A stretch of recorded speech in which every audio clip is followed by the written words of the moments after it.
सरकारकडून सुरू करण्यात आलेल्या सोलार पार्क योजनेचा शेतकरी बांधवांनी लाभ घ्यावा असे आवाहन एमएससीबीच्या सूत्रधारी कंपनीच्या संचालिका नीता केळकर यांनी केले. सोमवारी केळकर या सोलापुरात आल्या असता आयोजित पत्रकार परिषदेत त्या बोलत होत्या.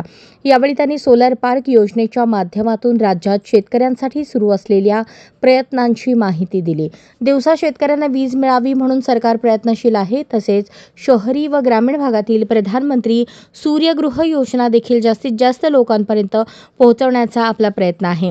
5,000 पेक्षा जास्त लोकसंख्या असलेल्या गावांना 1 कोटीची मदत देण्याचे सरकारचे धोरण आहे. 7.5 HP, 5 HP, 3 HP मोटरसाठी सोलर पार्क योजना सुरू करण्यात आली असून सरकारच्या जुन्या धोरणात बदल करण्याची गरज आहे. लोड शेडिंग कमी करण्याचा सरकारचा प्रयत्न आहे. सोलापूर जिल्ह्यात 3,000 पेक्षा जास्त ग्राहकांनी सौर ऊर्जेचा वापर सुरू केला आहे. याबद्दलचीही माहिती त्यांनी दिली.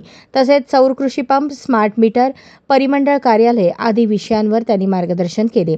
भविष्यात परिमंडळ कार्यालय पुन्हा सोलापुरात सुरू करण्याचा विचारही त्यांनी व्यक्त केला. येत्या 29 जानेवारी रोजी उद्योजकांच्या विजेबाबतच्या प्रश्नावर मुंबईत महत्त्वपूर्ण बैठक होणार असल्याचेही त्यांनी सांगितले. या पत्रकार परिषदेला सोलापूर महावितरण अधीक्षक सुनील माने, भाजप शहराध्यक्ष नरेंद्र काळे व महावितरणचे इतर पदाधिकारी उपस्थित होते. इथे सुद्धा आता जवळजवळ 800 मेगावॅटची सोलर पार्क या सोलापूरमध्ये होत आहे. तर त्याच्या माध्यमातून दिवसा शेतकऱ्यांना ही वीज मिळावी यासाठी सरकार खूप प्रयत्न करत आहे आणि ज्या सरकारी जमिनी आहेत त्या सबलीज करून वेगवेगळ्या कंपन्यांना ओपन टेंडर घेऊन त्यांना हे सोलर पार्क उभं करण्यासाठी दिलेले आहे. आणि ही अतिशय महत्त्वाकांक्षी योजना मुख्यमंत्री सोलर पार्क ही योजना आहे.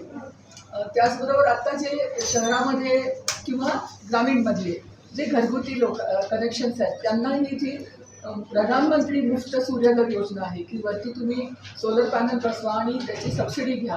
तर खरं तर लोकांना हे मॅक्सिमम लोकांनी घ्यावं. जवळजवळ आता एक 15-20 हजार अर्जामध्ये इथं 3-1 हजार लोकांनी घेतलं आहे. तसं याचा लाभ सगळ्यांनी घ्यावा. आणि जिल्ह्यामध्ये जे 5,000 वरची लोकसंख्या असलेलं एखादं गाव निवडून त्याला 1 करोड रुपयाची मदत प्रधानमंत्र्यांच्या फंडमधून होणार आहे. तर या सगळ्यामध्ये जे सोलर पंप्स सौर कृषीसाठी मुद्दाम कृषी शेतकऱ्यांसाठी मिळतात. तर त्याच्यामध्ये जे काही अडचणी आहेत आपल्याकडे वॉटर टेबल खाली असल्यामुळं जिथं 3 HP देणार आहे तिथं 5 HP द्यावं, जिथं 5 आहे तिथे 7.5 HP द्यावं, अशा पद्धतीची मागणी मी केली आहे. कारण आमच्या इकडे जत आणि हा आपला भाग लगत असल्यामुळं त्यांनी मला विचारलं की तुमच्याकडे कशी रिक्वायरमेंट आहे. तर ही एवढी चांगली योजना आहे त्याच्यामुळे शेतकऱ्याला आपापलं मोफत वीज मिळेल. तर ते लोक घेण्यासाठी आता या ज्याला म्हणतो आपण पॉलिसी सरकारचे त्याच्यामध्ये बदल करण्याची गरज आहे. तर आज ह्या सगळ्याचा आढावा घेण्यासाठी आणि उद्योगात यंत्रमागांचे जे आज प्रश्न आहेत ते त्यांनी मांडले. त्याच्यामध्ये जे इथं स्थानिक स्तरावर सोडणार आहेत ते आमचे अधीक्षक अभियंता त्यांची सगळी टीम ती स्थानिक स्तरावरची सोडवणूक त्याची करेलच. पण ज्या गोष्टी आहेत ज्याचा आपल्याला सेंट्रली त्याच्यामध्ये चर्चा करावी लागणार आहे त्याच्या बाबतीतली बैठक आता आम्ही 29ला करणार आहे. आणि त्या अनुषंगाने आज मी इथे आले होते. आमचे बरेचसे इथल्या चेंबरचे लोक होते, विविध संघटना होत्या आणि भारतीय जनता पार्टीचे पण पदाधिकारी आणि शेतकऱ्यांच्या ज्या अडचणी आहेत त्यात आम्ही माहिती करून घेतल्या. दोन्ही जिल्हे लगतचे असल्यामुळे बऱ्याचशा गोष्टीची माहिती आहे. जेव्हा सोलर पार्क करताना शेतकऱ्यांच्या अडचणी आहेत किंवा तिथल्या स्थानिक गावकऱ्यांच्या अडचणी आहेत, गायरानं घेतली गेली आहेत, त्याच्यामुळं त्याच्याबद्दलच्या अडचणींची सुद्धा मला जाणीव आहे. आणि तुम्हाला एक्झॅक्टली आकडेवारी पाहिजे असेल तर ती तुम्हाला नंतर आम्ही देऊ की किती सूर्यघर योजना झाल्या, किती सोलर पार्कच्या त्या प्रस्तावित आहेत, विविध प्रत्येक तालुक्यामध्ये आहेत. आणि ही खूप महत्त्वाकांक्षी आहे आणि त्याला लागेल ती मदत मुख्यमंत्र्यांकडनं तशा सूचना आहे की हे सोलर पार्क तातडीनं त्याच्या उभारणी व्हायला पाहिजे. सोलर पार्क 29ची बैठक आहे आपली? नाही, ती ऑलरेडी त्याचं कामाचे टेंडर निघालेली आहेत. उद्योजकांच्या प्रश्नाच्या संदर्भात आता इथे यंत्रमाग पण आहेत, त्यांच्या अडचणी आहेत.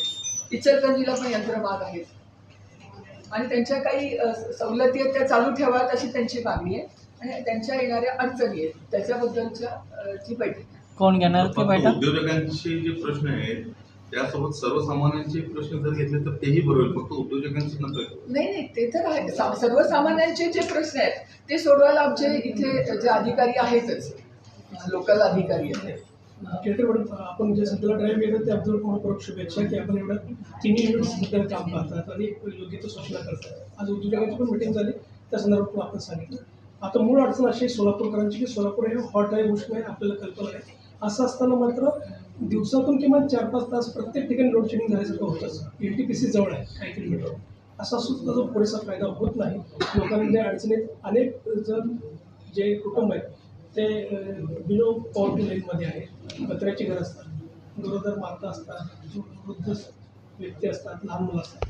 त्यासाठी लोड शेडिंगचा विषय खूप महत्त्वाचा आहे. त्या संदर्भात काय वेगळं करत आता मला आत्ताच एकाने तो विषय मांडला की सुशीलकुमार शिंदे साहेब असताना नॅशनल थर्मल पॉवरचा हा प्रोजेक्ट आला आणि आम्ही दिव्याखाली अंधार असं झालंय. तर आता हा केंद्र शासनाच्या अखत्यारीतला विषय असल्यामुळं मला त्याची माहिती घ्यावी लागेल आणि याच्याबद्दल नक्की आपलं लोड शेडिंग कमी करण्यासाठीच तर सोलर पार्कची योजना आहे. पण ह्या NTPCचा सोलापूरकरांना का फायदा होत नाही आहे त्याची माहिती मी घेईन.